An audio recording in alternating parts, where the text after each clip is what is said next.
하나님의 말씀은 로마서 8장 1절로 10절입니다.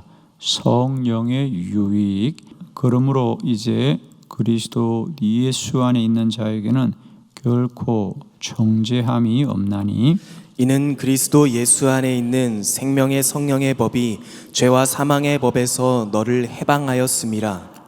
율법이 육신으로 말미암아 연약하여 할 수 없는 그것을 하나님은 하시나니 곧 죄로 말미암아 자기 아들을 죄 있는 육신의 모양으로 보내어 육신의 죄를 정하사 육신을 따르지 않고 그 영을 따라 행하는 우리에게 율법의 요구가 이루어지게 하려 하심이니라. 육신을 따르는 자는 육신의 일을, 영을 따르는 자는 영의 일을 생각하나니 육신의 생각은 사망이요 영의 생각은 생명과 평안이니라. 육신의 생각은 하나님과 원수가 되나니 이는 하나님의 법에 굴복하지 아니할 뿐 아니라 할 수도 없음이라. 육신에 있는 자들은 하나님을 기쁘시게 할 수 없느니라. 만일 너희 속에 하나님의 영이 거하시면 너희가 육신에 있지 아니하고 영에 있나니 누구든지 그리스도의 영이 없으면 그리스도의 사람이 아니라. 또 그리스도께서 너희 안에 계시면 몸은 죄로 말미암아 죽은 것이나 영은 의로 말미암아 살아있는 것이니라. 아멘. 예. 오늘 새벽에는 이 본문의 말씀으로 성령의 유익에 대해서 함께 말씀을 나누면서 우리가 날마다 어떤 것을 사모하기보다 더 성령의 충만함을 사모하기를 축원합니다. 우리가 아무리 믿음의 모양이 있고 지식이 있어도 우리 안에 성령이 없으면 아무것도 아닙니다, 여러분. 그래서 우리가 사도행전에 보면 사도 바울도 에베소 교회를 찾았을 때 그곳에 교회가 있고 그곳에 그리스도인이 있고 이런 이제 소문을 듣고 갔습니다. 사도 바울이 그 에베소 교회 성도들을 만났을 때 가장 먼저 그들에게 물었던 것은 여러분의 교회가 성도들이 얼마나 모입니까? 여러분의 교회 건물이 있습니까? 이런 걸 묻지 않았습니다. 사도 바울이 가장 먼저 물었던 것은 여러분에게 성령이 있습니까? 성령이 있습니까? 저는 우리 그리스도인들이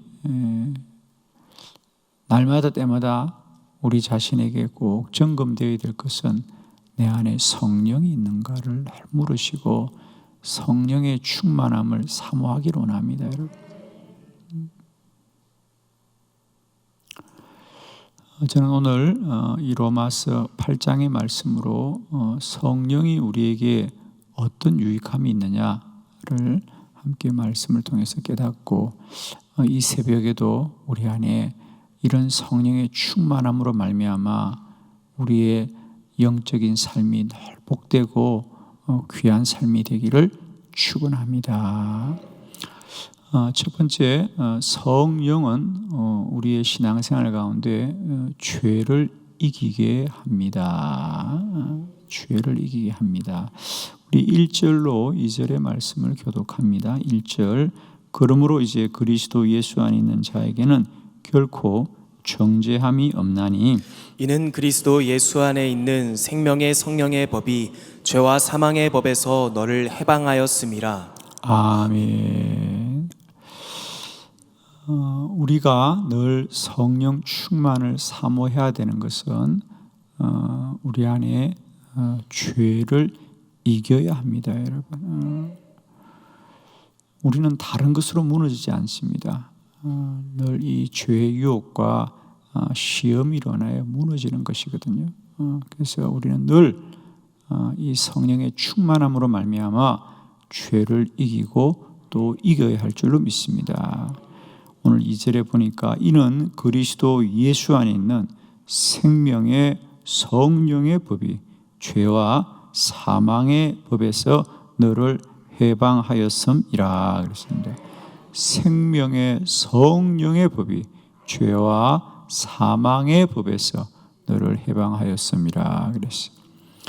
날마다 때마다 우리가 성령 충만해야 죄를 이깁니다, 여러분.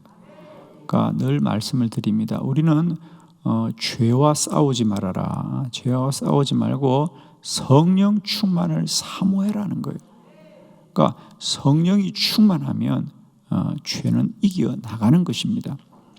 그래서 이제 우리는 신앙생활 하시는 분들이 보면 어떻게 하면 이게 죄 안 짓는가, 그 죄인가, 이거에 매여 있는 분들이 있습니다. 우리는 이제 죄의 매인 자가 아니고 성령의 매인 자가 되어져서 어떻게 하면 성령 충만할까를 사모하면 죄는 그냥 지나가게 되는 거거든요. 어떤 교회 성도들은 보면 늘 그게 죄에 매여 있어요. 그래서 모든 것의 기준이 그게 죄인가 아닌가, 그거 하면 죄인가 아닌가, 이게 가득 매여 있는 분들이 있습니다. 여러분, 우리가 사람이 죄를 짓지 않으려고 애쓰지 말고 우리는 성령 충만을 위해서 애쓰고 수고하면 성령이 죄를 이기게 하는 거거든요.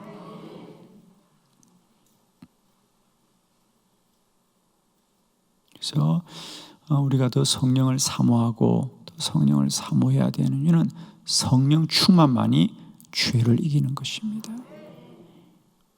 저는 축복합니다.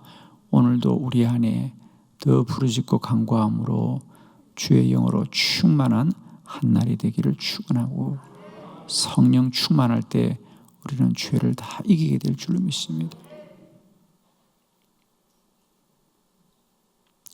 두 번째, 성령 충만만이 하나님의 말씀을 따르게 합니다. 3절로 4절 우리 교독합니다. 3절, 율법이 육신으로 말미암아 연약하여 할 수 없는 그것을 하나님이 곧 죄로 말미암아 자기 아들을 죄에 있는 육신의 모양으로 보내어 육신의 죄를 정하사 육신을 따르지 않고 그 영을 따라 행하는 우리에게 율법의 요구가 이루어지게 하려 하심이니라. 아멘. 육신을 따르지 않고 그 영을 따라 행하는 우리에게 율법의 요구가 이루어지게 하려 하심이라. 아멘. 그렇습니다. 우리가 사람으로서는 아무도 하나님의 말씀을 완전하게 따를 수가 없습니다. 그러나 우리 사람으로는 할 수 없지만 우리 영으로는 우리가 율법의 요구를 이루게 할 줄 믿습니다. 하나님의 말씀을 따르게 하는 것은 오직 성령 충만함으로 우리가 하나님의 말씀을 따르게 됩니다.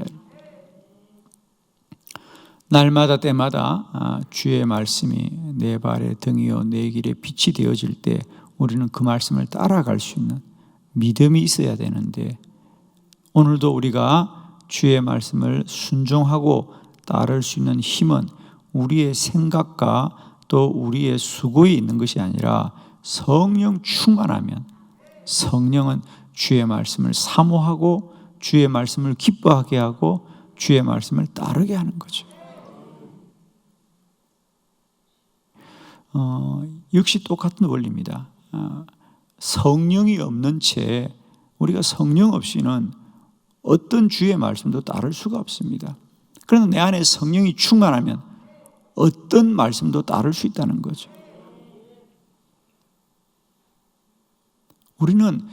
우리가 성령 없이 하나님의 말씀을 따르려고 애쓰고 수고하는 것이 아니라 성령 충만함을 사모하면 우리는 영이 우리를 말씀으로 이끌어 주실 것이고요. 그래서 어느 시대나 성령이 충만한 시대는 그 교회와 성도들이 가장 먼저 주의 말씀을 사모하게 되는 은혜가 나타납니다. 왜? 그 안에 영이 있으면 그 영은 다른 걸 기뻐하지 않아요. 주의 말씀을 사모하는 거예요. 주의 말씀을 사모합니다.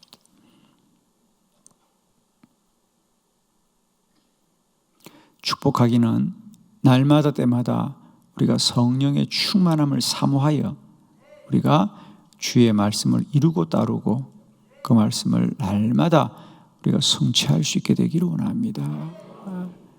그래서 여러분 우리가 한번 나의 영적인 상태를 점검할 때 그 중에 하나가 내 안에 날마다 때마다 말씀으로 인한 기쁨이 있는가, 그걸 꼭 점검하셔야 됩니다.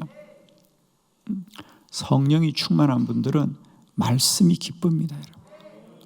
근데 여러분이 어느 날 말씀을 들어도 내가 감동이 없고 기쁨이 없고 말씀이 내 안에 아무런 깨우침이 없다면 우리는 꼭 기억해야 됩니다.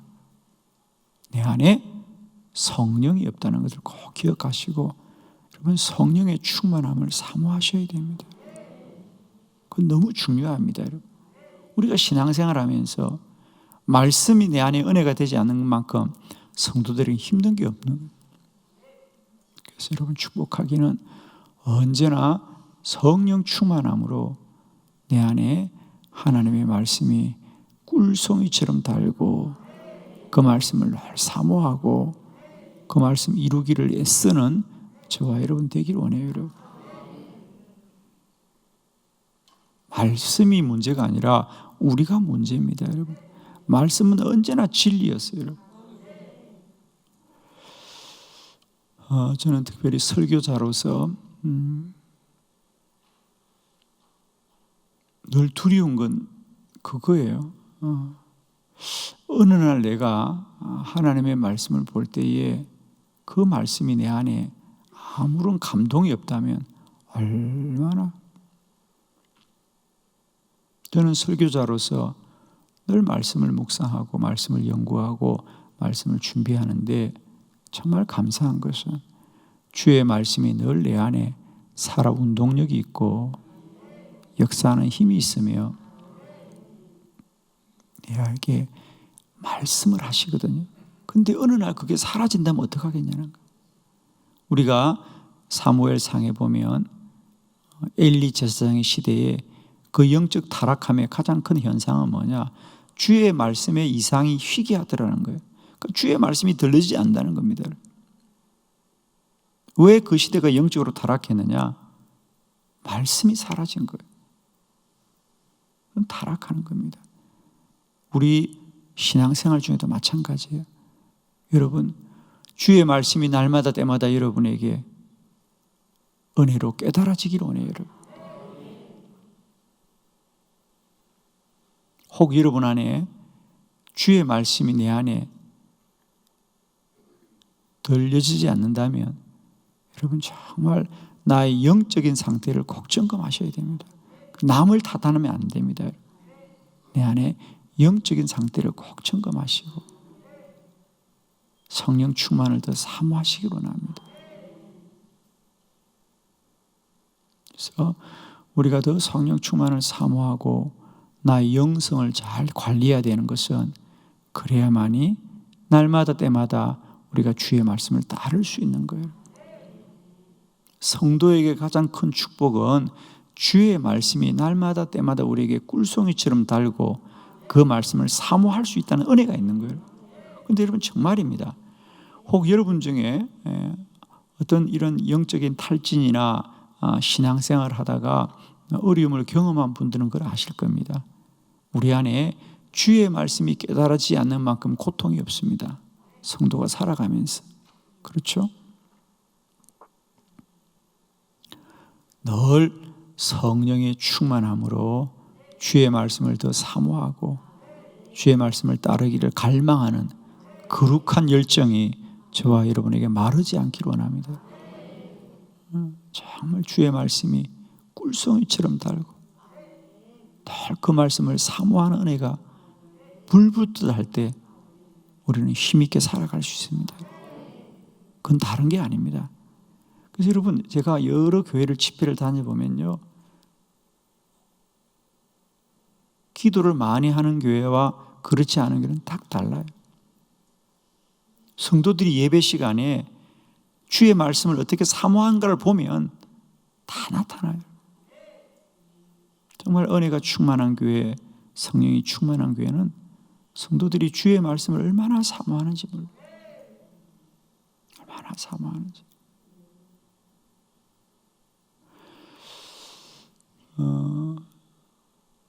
사실 한국 교회는 지금 안타깝게도 그렇게 성령에 충만한 때가 아닙니다.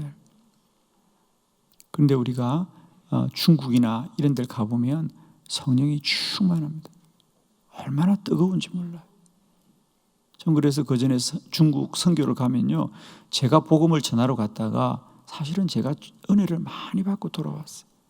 그러니까 중국 선교가 참 힘들어도 제가 갈 수 있었던 것은, 물론 저도 그곳에 가서 말씀을 전했지만 내가 그들로부터 그 순수한 신앙을 보면서 받는 은혜가 더 많았어요, 사실. 그래서 몸은 피곤해도 늘 그곳에 가면 그들의 그 신앙의 그 공산당으로부터 핍박을 받지만 그래도 그들이 그 성령의 충만함이 느껴지는 거예요. 그 중에 하나가 뭐냐? 다른 게 아니에요. 그들은 말씀을 사모합니다. 말씀을 사모해요.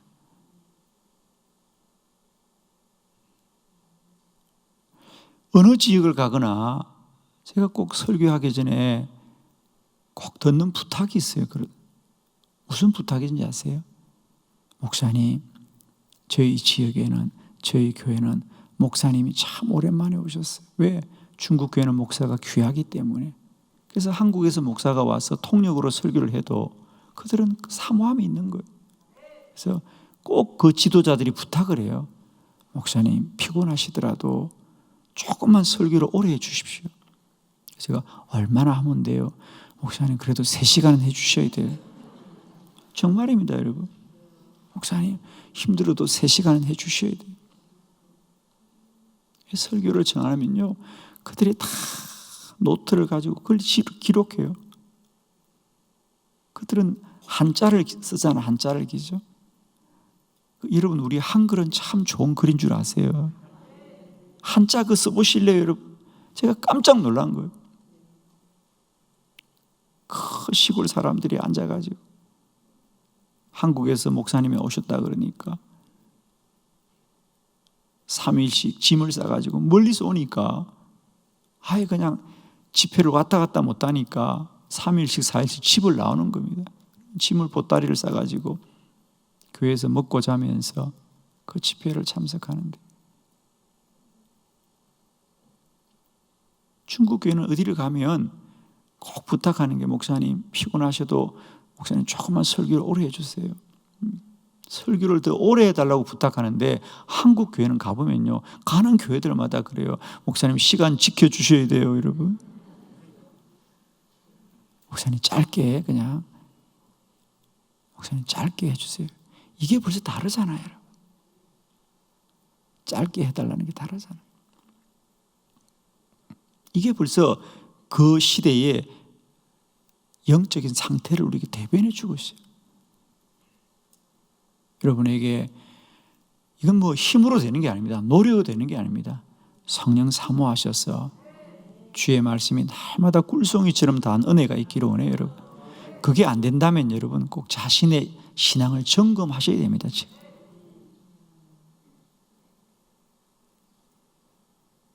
그래서 성령 충만함으로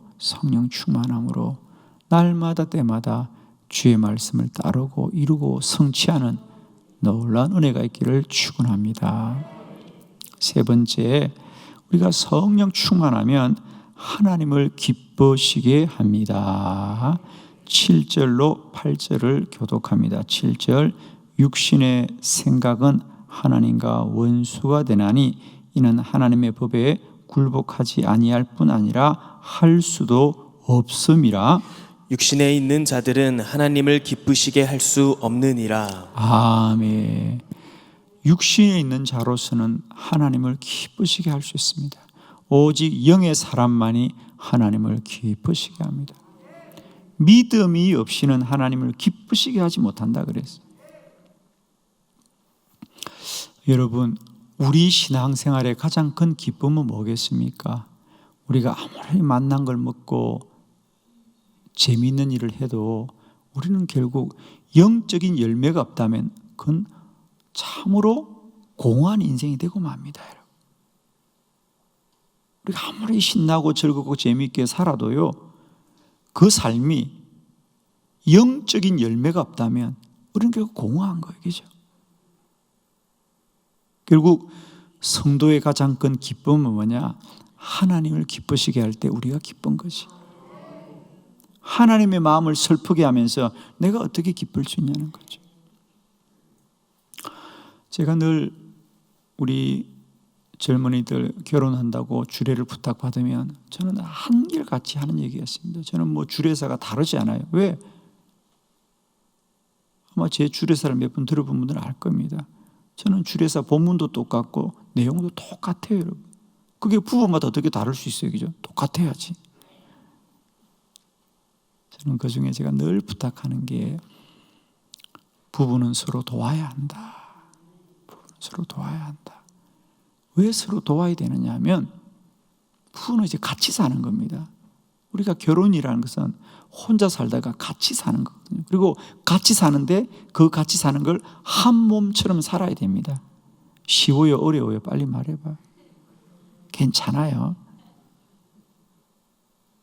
혼자 살다가 둘이 한 몸으로 사는 게 쉬워요? 쉬워요? 어렵죠, 그죠? 우리가 어떻게 쉽겠습니까? 근데 그렇게 그래서 혼자 각자가 살다가 둘이 살 때 혼자 사는 것처럼 살려면 도와야 하는데 그 많은 걸 도와야죠, 우리가. 그 중에 정말 중요한 건 그렇잖아요. 왜 도와야 되냐면 서로를 돕고 서로를 세워줘야 되는 이유는 우리는 부부가 함께 살 때는 행복하기 위해 사는 건데 그 행복이라는 게 여러분 나만 즐겁다고 행복한 게 아니잖아요. 이제 그전에는 나만 즐거우면 되지만은 우리가 부부로 산다는 것은 함께 즐거워야 되는 거예요. 아내가 마음이 고단하고 힘든데 남편이 혼자 맨날 웃고 살 수가 있냐고요. 그건 문제가 있는 거죠. 남편은 마음이 괴로운데 아내가 혼자 아무 상관없이 즐겁다. 그건 문제가 있는 거 아닙니까? 그러면 결국 상대방이 행복해야 나도 행복하지. 상대방은 불행한데 나도 행복하다. 그건 정상적인 부부가 아니에요. 그러므로 결국 상대를 행복하게 해야만 나도 행복한 겁니다. 그게 우리가 가정을 이루는 원리처럼 신앙생활도 마찬가지예요. 내가 아무리 기뻐도 하나님이 기쁘시지 않는 걸 내가 기쁘다면 그 문제가 있는 신앙 아니에요. 그러므로 결국 우리 신앙은 저는 다른 게 아니라고 봐요. 하나님을 기쁘시게 하는 것이 곧 우리의 기쁨이 되는 거예요. 그럼 우리가 무엇으로 하나님을 기쁘시게 할까? 그렇습니다. 내가 성령 충만할 때 나의 삶이 하나님을 기쁘게 하는 거예요. 하나님이 기쁘시게 하는 것을 따르게 되어 있어요, 여러분. 성령 충만해야 하나님을 기쁘시게 할 수 있고 하나님을 기쁘시게 해야 결국 우리 삶이 기쁜 거예요.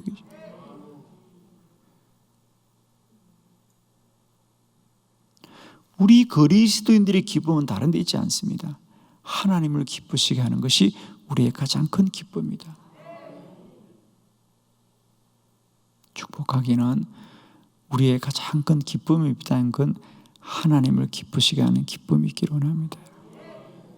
아멘이죠. 내가 아무리 힘들고 어려워도 일을 하면 하나님이 기쁘실 거야. 그러면 우리는 힘들어도 할 수 있는 거예요, 그죠? 이제는 우리가 어떻게 하면 내가 즐겁고 재미있을까가 아니라 내가 어떻게 하면 하나님을 기쁘시게 할까?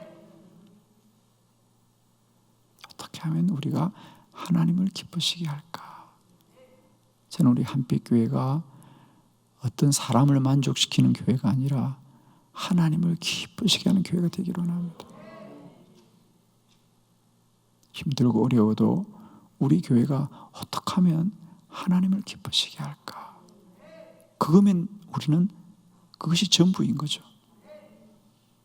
우리가 어떤 소망이 있는 게 아니고요. 하나님을 기쁘시게 하면 그게 가장 복된 교회고 한 사람의 생애가 한 사람의 그리스도인이 그 생애가 하나님을 기쁘시게 하면 그게 처음이고 마지막이며 그게 전부이죠, 그죠? 정말 저는 그런 생각을 해요. 목회하다 보면 많은 성도들의 인생을 지켜보다가 목회를 하거든요.